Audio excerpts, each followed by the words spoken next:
Hey guys, this is 012 Boku coming from you with another movie review, and I'm going to be reviewing a film that continues the monster slash sci-fi stuff that I'm doing, and that film is...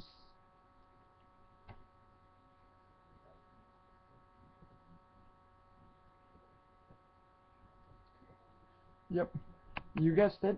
It is Cloverfield. And Cloverfield is a film that I thought was done pretty well for its time. I'm betting a lot of you knew that, they were secretly keeping this film under wraps. They were recording, like, a whole lot of commercials, but using a lot of fake titles, just giving you some little bits and pieces, and not a whole lot to go on, which, personally, to me, was really clever at the time with what they did, and I thought it was done really well for what they did. And it's a monster film that producer J.J. Abrams and director Matt Reeves created and brought to life because they thought America needed a monster movie of its own.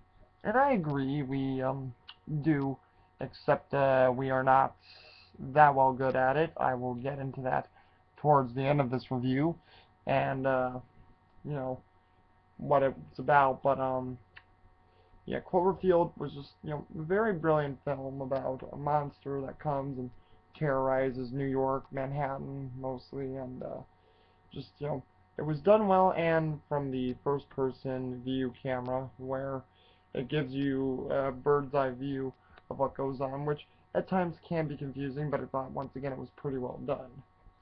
And this film stars a whole bunch of people together in one setting, and it stars a bunch of friends and family. First one being Lizzie Kaplan, who plays a acquaintance of the group who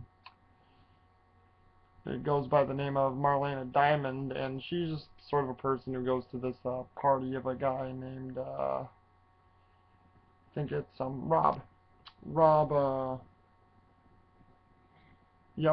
Hawkins. And Rob Hawkins is having this go-away party that he's having because he's going to Japan for work, and Marlena just shows up there because I guess she's what friend? She is Lily's friend, and Lily, invited her and asked her to come along, and she's just there, and she gets dragged into a whole bunch of these unfortunate circumstances that lead her along with the group once the monster starts attacking as well.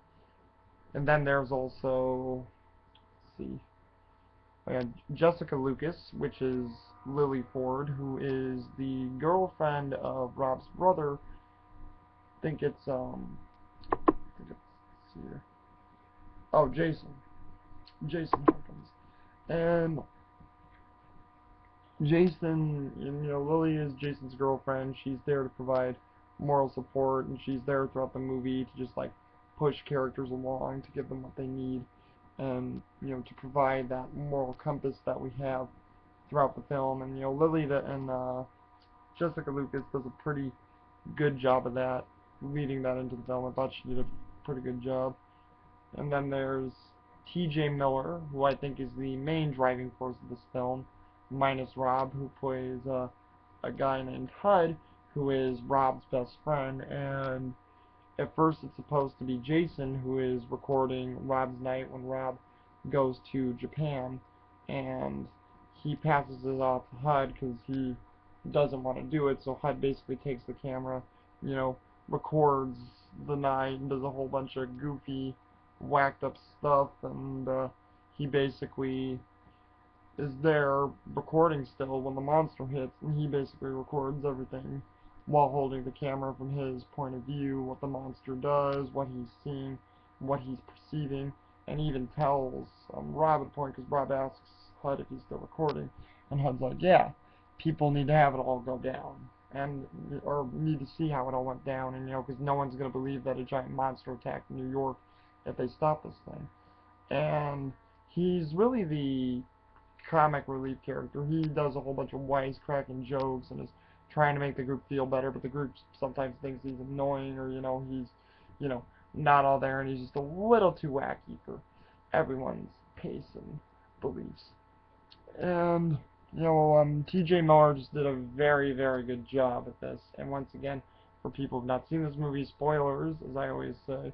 I know I say it a lot in the middle, but you should know if you want to watch a movie review, you should watch the movie first before seeing it. But sadly, Hud is killed in this movie, so once again, it sucks seeing T.J. Miller die again in another film, especially this film, since I liked him a lot. And then there's Michael David Stahl, who I do believe plays, let's see, yeah, Michael David Stahl, is it Michael Stahl David? Let me see. Oh, sorry, Michael Stahl David, who plays Rob, who is the probably other main driving force in this film. Rob is a guy who is going to Japan in this film, and we see the film start out with Rob and his girlfriend Beth, and they're going on a date together throughout the day, and periodically throughout the film we have the monster attacking, but it always goes back to where you know Rob's been with Beth and where they're going to Coney Island to have a good time. And he's basically going to Japan. He's going to leave. He's the executive of this one company, and he really wanted Beth to be there, and it turns out Beth is either like she didn't want to work with him since he was going to Japan, or she cheated on him. Either way, but they had a falling out, and he didn't want to really have much to do with her first. But once the monster starts attacking, he goes on a quest, hell bent to try to save Beth. Like through heaven or high water, he's gonna try to get to her, no matter what. And he's not going to let his friends, this monster, or anything stop him. And it's sort of a one single purpose, and I like it in a way, and yet I didn't, because it's like, I understand what's going through, but at the same time, this character is leading people into danger and other people's death. I mean, once again, I guess I have to experience something like that to have it happen, but, it's something, it's different to say you're proving a point versus, possibly an obsession with love. And if I'm wrong, give things of what you think you would do in that situation once you see this movie. Would you try to go save your girlfriend, even if she just did a horrible thing to you in I guess you could say, monster apocalypse or a monster attacking a city, or what would you do? And then there is, let's see, I think it's Mike Vogel. Yes, it is Mike Vogel. And Mike Vogel plays Jason, Rob's brother, and he does a pretty good job as Rob's brother, because you can see that they're related. They have the sort of ongoing good brotherly relationship, and he's involved once everything starts happening, and it's really a unique experience for him and everybody else. He's just there to provide, once again, the moral compass for the characters. And then there is Odette Yutzman, who plays Rob's girlfriend Beth, who, you know, comes to the party with this guy named Travis. She's trying to do her best to congratulate Rob on going to Japan, but there's friction between the two the entire party. And, Odette Yutzman really gives off this, damsel in distress, or just, yuppie, I don't care about my boyfriend or life or anything of that nature and object. And, she just gives you that hated thing that you're just like, I hope something happens to you in this film. And it does when the monster attacks, or Clover, whatever you want to call this amphibious monster that's in the film. It attacks her building, and the building falls on her, and it injures her, and she's stuck with a piece of metal through her shoulder. And it's just, hilarious because it's like, haha, look what happened to you. Now, once again, if I'm wrong, you could mention something about it, but that's at least what I thought. And, saving the damsel and everything. So that's what Odette Yetson did. And overall, I have to say, this film, was good. I mean, the monster is a very amphibious, aquatic-like monster who lived in the water. You get a thing that it could have came from space by the end of the film, but you're not sure, because you do get a shot in Rob's camera of an object at Coney Island at the end of the movie falling into the ocean. But, there's not much to really go from that, but that's, once again, speculation for fans to figure out. And you also learn that, this monster's huge. It really does a lot of city destruction. You see it kill quite a few people, and, there are really quite a few tense moments. Now, the camera movement in this film is really, it can get to you, because there's sideways camera movements, there's shakiness, and a whole bunch of other weird things that, I wish these movies didn't have, but once again, it's a lifelike interpretation. So, if you're not one for these things, get ready for a lot of headache, and possibly a lot of problem if you do not like these type of films. If someone does want you to see this with them, of course. And the main story is basic, people trying to survive a monster attack in a city. It's way enjoyable, and it does do a lot of damage, and it's pretty much what you want to really see within a monster movie. I mean, the human element is there, but it doesn't completely take over the entire story. And what I got to earlier was I was talking about, brace yourselves if you like this film, Godzilla 2014. I thought that film was a complete waste, and a complete waste of Bryan Cranston's time and of the use of Godzilla. Because Godzilla 2014, yeah, don't know what people were trying to think of or what they were getting at with that film. Don't understand it myself, but I saw Godzilla 2014 and was not impressed. I would rather watch tons of Cloverfield over Godzilla 2014. Heck, I'll take Godzilla 1997 over Godzilla 2014. So, if you ask me, J.J. Abrams and Matt Reeves did a clever interpretation of this film, Cloverfield.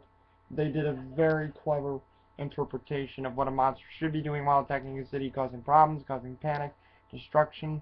It gave you everything you needed. Now, for people who don't like it, I mean, once again, it's a choice, Not everybody has to like everything they see, but, to me, it's an entertaining movie, and that's all I would say most of all it is just an entertaining movie. And there is a little bit of a score at the end of the film that's done by Harry Gregson Williams called Roar, the Cloverfield Overture. Great, great overture, and really sets up to how the film should have been if it had a score. So, just a very great, overture score by, Harry Gregson Williams. Now, there's also a little Easter egg at the end when the film is done. It has Rob over, the camera broken. You don't see anything, but you just hear his voice. It's static, and it says, he's like, save us. Like, sort of implying that him and Beth survived the ordeal, and maybe they didn't find them, or something happened. But then, apparently, there was this huge thing going on for years, and it's still ongoing, I believe, where, I guess, if you rewind that, it says, it says where Rob is saying it's still alive.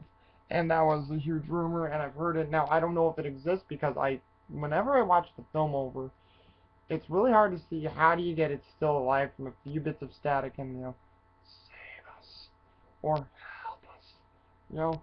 It doesn't sort of make sense, but apparently it was in there. But, once again, for interpretation. I once again think this film was, cleverly made, groundbreaking for its time, a perfect, perfect monster type of film. And I've got to say, overall, I give the film probably about 8 or 9 out of 10. It was enjoyable. I mean, once again, an enjoyable film. Story was, not much to go on. Typical, people wanting to rescue people story and trying to get out of the city. But, overall, enjoyable. So, if you guys want, let me know how you thought of this film, what you think of it, what it did for you. Do you like this film? Would you compare it with other monster films? Would you watch it with any other monster film, or whatnot? So, till I get to my next film review, guys, this is 012 Boku talking to you, and I will come back at you when I can. Alright, later.